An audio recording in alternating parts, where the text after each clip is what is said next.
Irmãos queridos, que a graça de Jesus, nosso Salvador, seja abundante entre nós nesta manhã, no meio da sua igreja, do seu povo, onde o povo estiver reunido, ou mesmo separado, onde tiver um crente do Senhor, no Senhor, essa graça o alcance.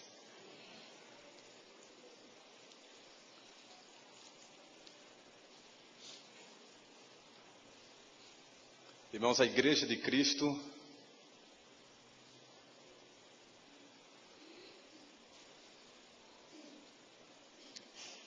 é um precioso bem, um precioso dom, que talvez a gente que vive o cotidiano nem saiba avaliar. A gente já se acostumou tanto com a igreja, que nem sabe dar o seu real valor,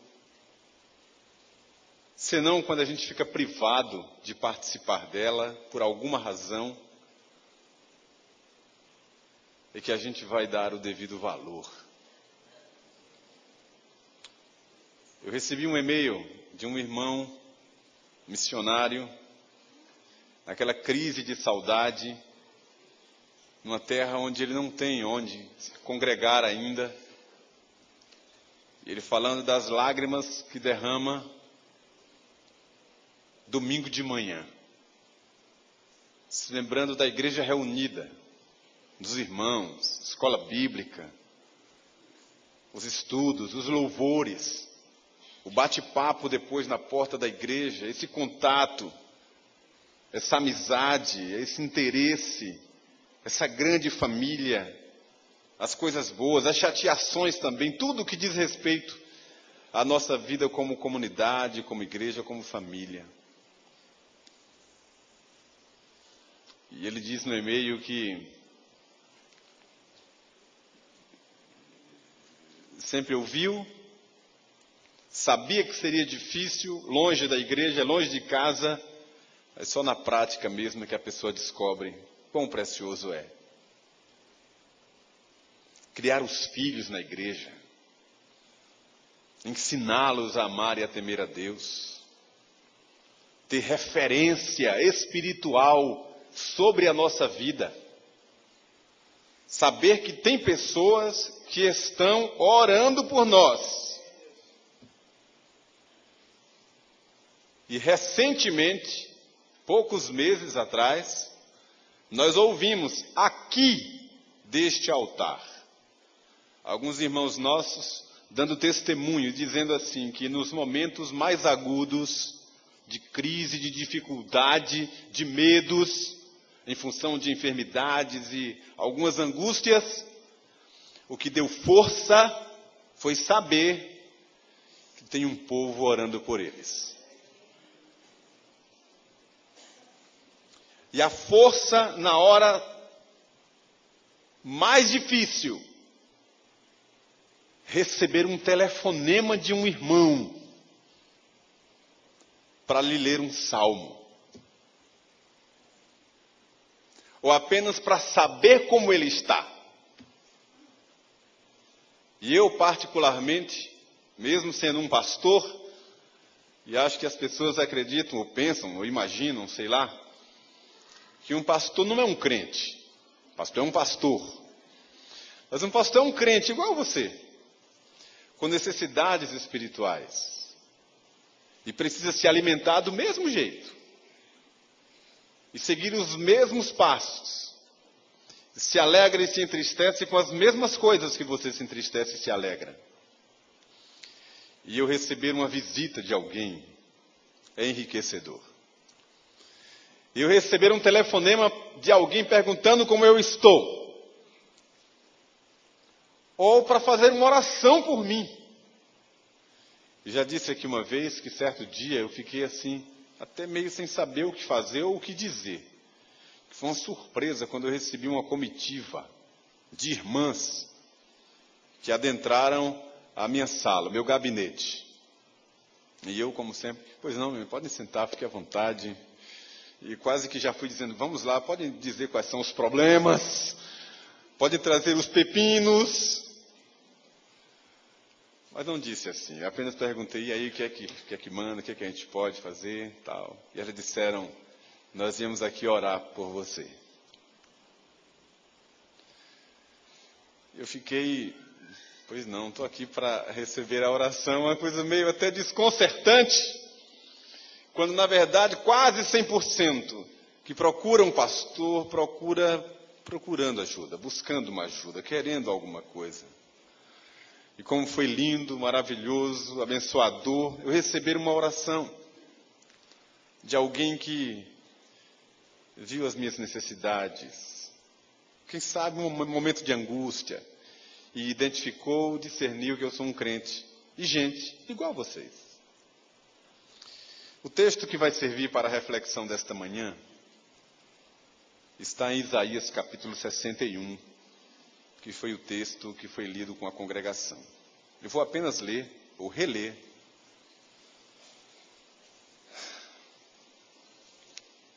do verso 1 ao verso de número 3. Isaías 61, de 1 a 3. O título do texto é As Boas Novas da Salvação. Assentado como você está,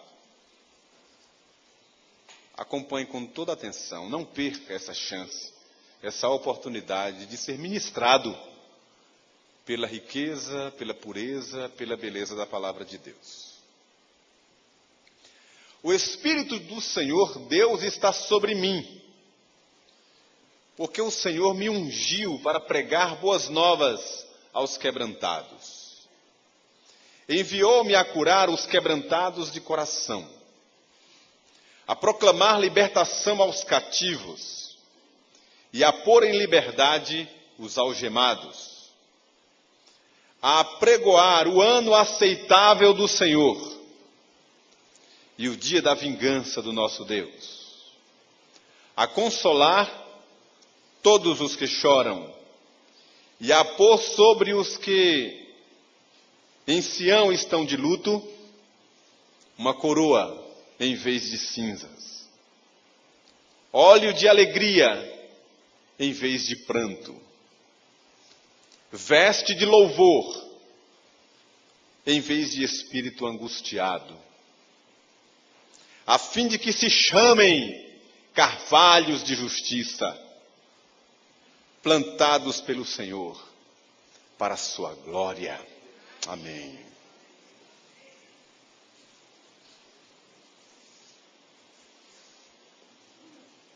Meus irmãos, meus filhos, abram o coração para o que Deus está nos falando nesta manhã.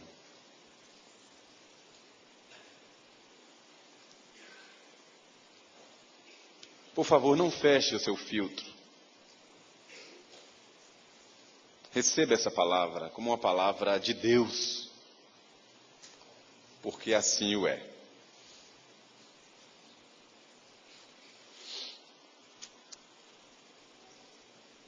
Domingo passado nós fomos todos aqui atingidos por uma notícia que feriu a todos nós.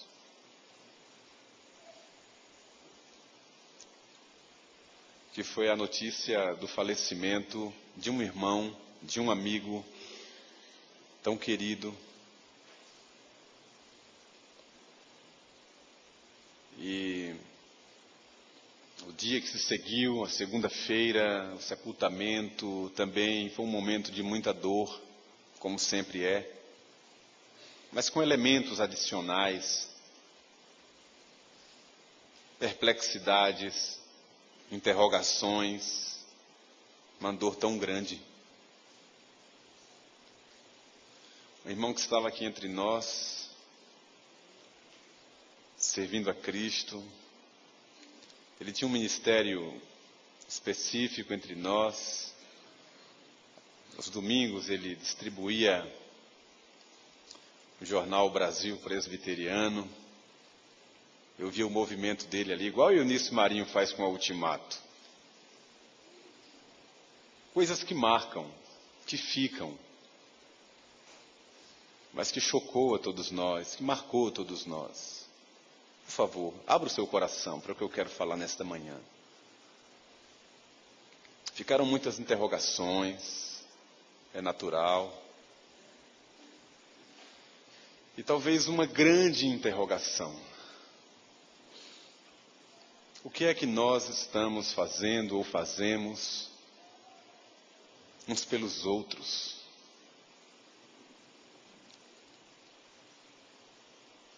Qual é a nossa relação de irmãos, de família? Se é que nós podemos levantar essa bandeira de verdade, de cabeça erguida, com consciência de que fazemos isso na presença de Deus. Como disse o apóstolo, escrevendo às igrejas, e ele disse: família de Deus sois vós.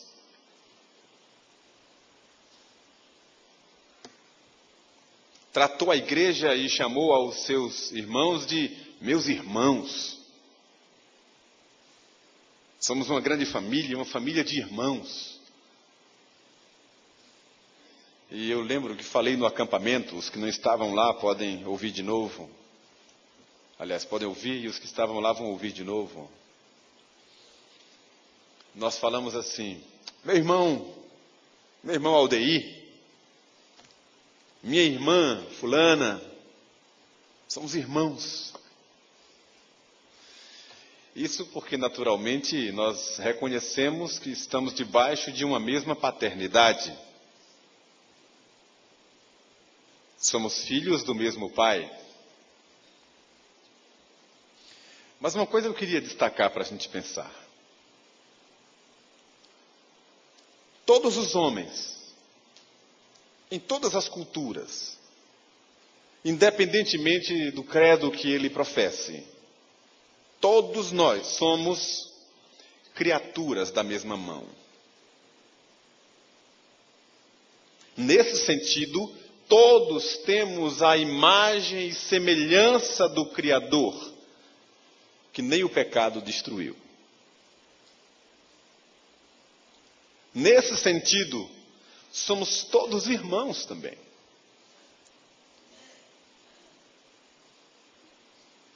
Irmãos de raça. Dentro de um plano existencial, todos irmãos. E a solidariedade em todas as esferas da sociedade. É que no Evangelho de João, no capítulo 1, a Escritura diz que espiritualmente nem todos são irmãos. Todos são criaturas de Deus. Mas espiritualmente, só é filho de Deus aquele que nasceu em Cristo, que nasceu de novo. Esses são chamados, Deus deu-lhes o poder de serem feitos e chamados filhos de Deus. E é por causa disso que a gente se trata de irmãos. E é por isso que o pregador, muitas vezes, de uma forma educada, prudente, mas consciente, faz aquela separação quando diz assim: eu saúdo aos meus irmãos e aos amigos aqui presentes. Quantas vezes você já ouviu isso? Então essa irmandade em Cristo precisava e precisa ser de fato uma irmandade.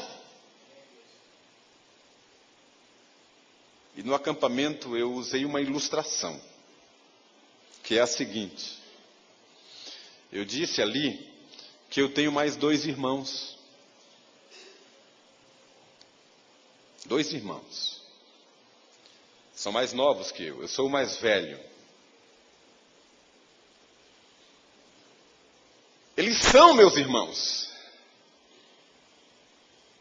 E o que diferencia serem meus irmãos de outros níveis de parentesco é o sangue, a história, a proximidade, é o interesse. Ninguém pode mexer com eles que está mexendo comigo, ou ninguém pode mexer comigo que está mexendo com eles. O bem-estar deles é a alegria para mim, o contrário é tristeza para o meu coração. Há uma unidade, uma sinergia, um interesse de verdade, de doação, de ajuda, de apoio, de acolhimento, de liberdade, que nos diferencia da relação com qualquer outra pessoa, entre aspas, de fora. Quando eu chego na casa deles, ou eles chegam na minha casa, existe uma liberdade que nenhuma outra pessoa tem. Nos olhares que são trocados por segundos, existem histórias ali, de uma caminhada, de um compromisso, firmado ao longo de tantos anos. E eu olho para eles e os apresento assim: meu irmão fulano de tal, meu irmão fulano de tal. A igreja tem a paternidade do eterno. Somos co-herdeiros com Cristo Jesus. E fomos chamados de a família da fé, ou a família de Deus. Mas estamos muito longe do ideal que Deus estabeleceu. Primeiro, nós não nos conhecemos. E por não nos conhecermos, não somos parceiros, solidários, defensores uns dos outros, apoiadores uns dos outros, cooperadores. Vivemos muito distantes uns dos outros, envolvidos num sistema que funciona desse jeito. É assim que funciona a vida moderna, mas entre nós não pode ser assim.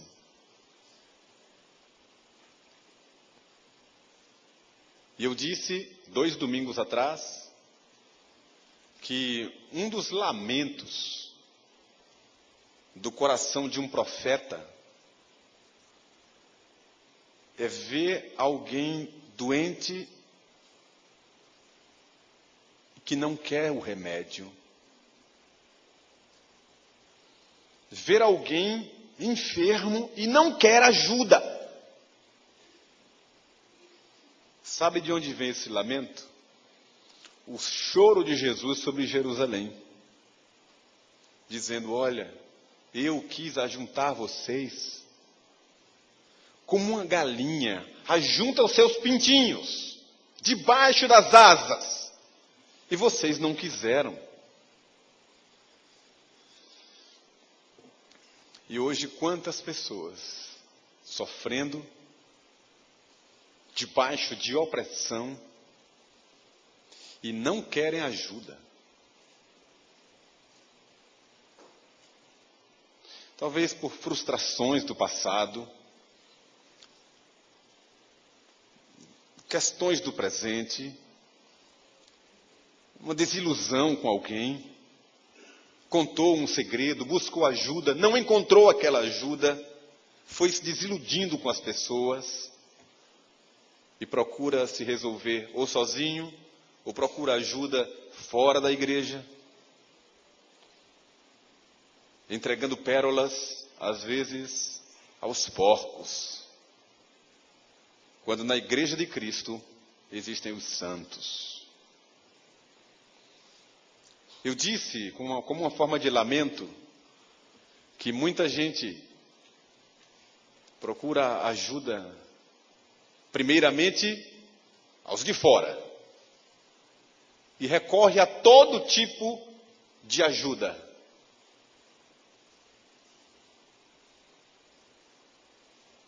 E a Escritura diz que nós, os crentes, vamos julgar, inclusive os anjos.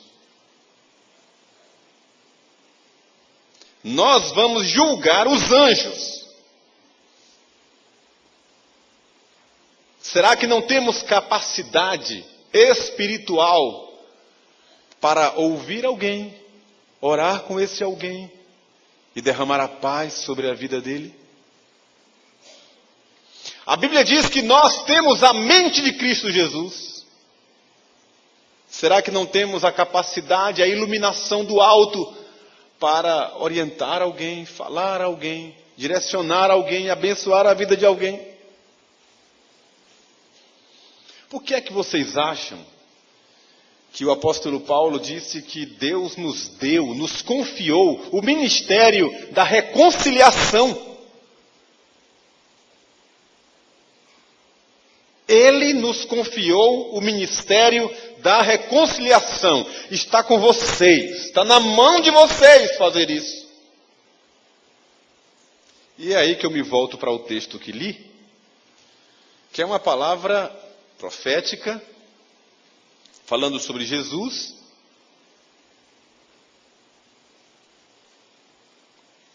E Jesus abriu esse texto na sinagoga, leu e disse assim: hoje se cumpriu a palavra que diz: o Espírito do Senhor está sobre mim, porque Ele me ungiu para pregar boas novas, etc, etc.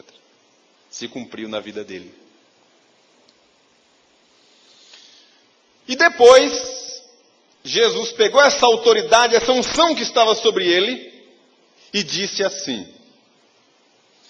toda a autoridade me foi dada no céu e na terra. E agora estou dando a vocês. Ide por todo o mundo.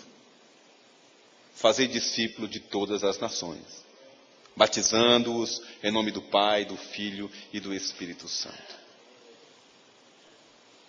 Se houver enfermos, vocês impuserem as mãos, ficarão curados.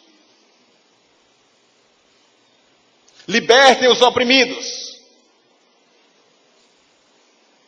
Expulsem demônios em meu nome. E então delegou aos discípulos e à igreja essas mesmas coisas que estavam sobre a vida dele. Sabe como é que eu leio esse texto aqui e olho para o nosso cotidiano, nossa dinâmica de vida e me entristeço? É mais ou menos assim: que o Espírito do Senhor Deus está sobre a igreja.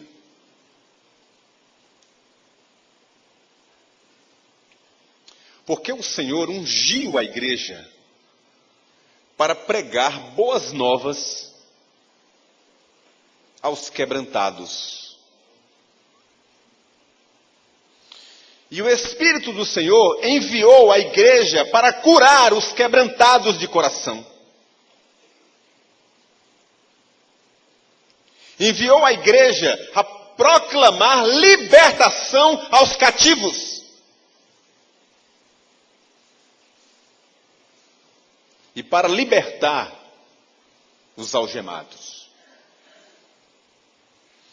Enviou a igreja para apregoar o ano aceitável do Senhor e falar da vingança do nosso Deus, o juízo. E enviou a igreja para consolar todos os que choram. Enviou a igreja para pôr sobre os que em Sião estão de luto uma coroa em vez de cinzas. E para derramar o óleo da alegria onde houver pranto.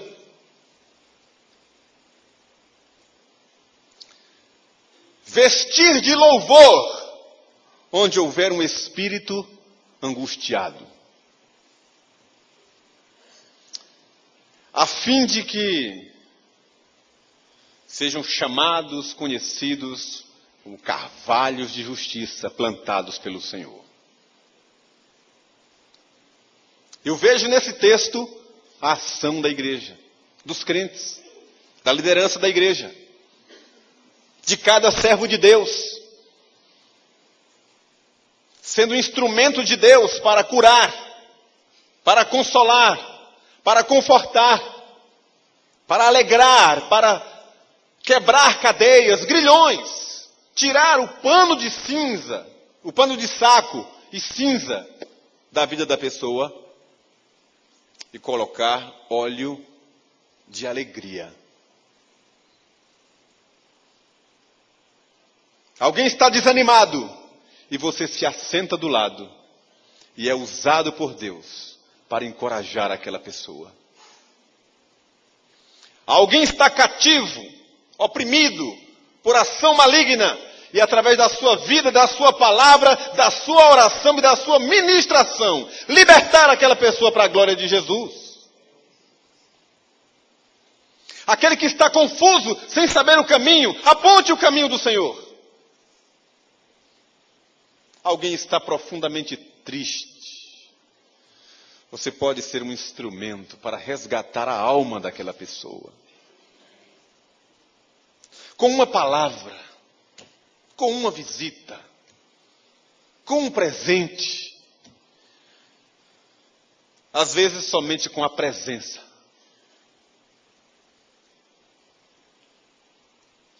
E eu fiquei perguntando, aquela grande interrogação que me veio ao coração e à mente.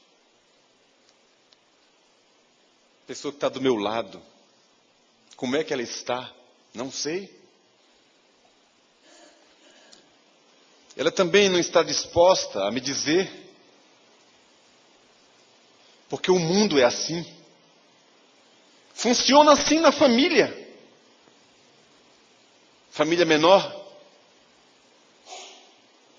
Os vizinhos de porta estão ali morrendo, não se conhecem, não se falam, descem juntos pelo elevador, cada um morrendo sozinho, mas não há apoio, não há ajuda, não há solidariedade, não há nada. O mundo é assim. Vão para o trabalho, sentam um do lado do outro, no banco do coletivo, do ônibus. Ou ficam ali minutos, esperando um ônibus. Mas ninguém fala, ninguém verbaliza, ninguém tem interesse.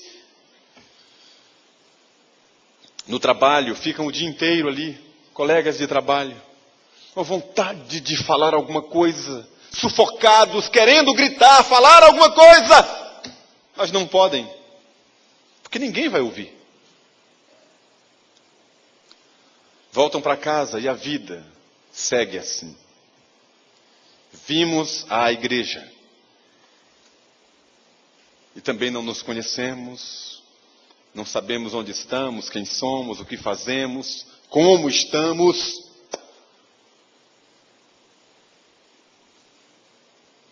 E muitas vezes brindamos aquilo que o poeta sacro, numa música maravilhosa, chamou de coreografia de aflitos.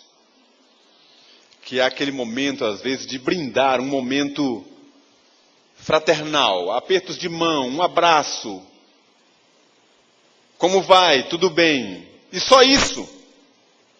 Mas a irmandade é muito mais do que isso. E nós tivemos provas disso muito recentemente.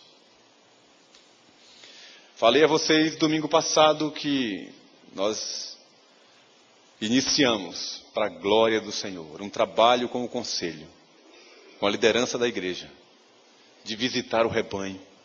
Por favor, abra sua casa, abra sua porta, abra o seu coração, não fique só. Não tenha vergonha de abrir o coração, de partilhar, de desabafar. E vou dizer por quê. O apóstolo Tiago, no capítulo 5 do seu livro, ele disse assim, que devemos orar uns pelos outros e confessar uns aos outros para sermos curados. A cura do Senhor passa por isso. Não tenha vergonha. Busque ajuda. Fale com alguém que anda com Deus. Abra o coração. Derrame a sua vida na presença de Deus, mas partilhando com um irmão. E deixe que Deus fará a obra. Às vezes você precisa apenas ser ouvido e Deus estabelece a sua aliança. Então o que eu quero deixar para a igreja da Bahia, nesta manhã, e para você que acompanha também pela internet, é esta palavra. Deus nos deu essa unção, que está sobre nós e sobre a igreja,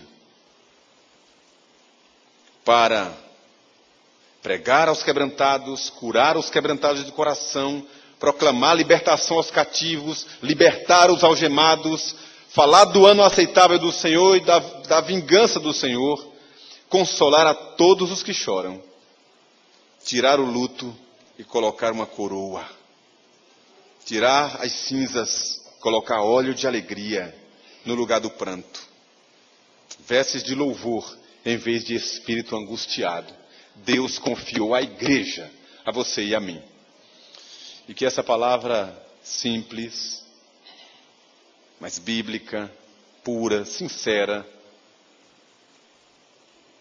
abençoe seu coração nessa manhã. E que nós estejamos dispostos a ir um passo adiante em direção aos nossos irmãos. Nós vamos ouvir o coral, cantar, e depois eu quero participar de um momento especial aqui de profissão de fé e batismo.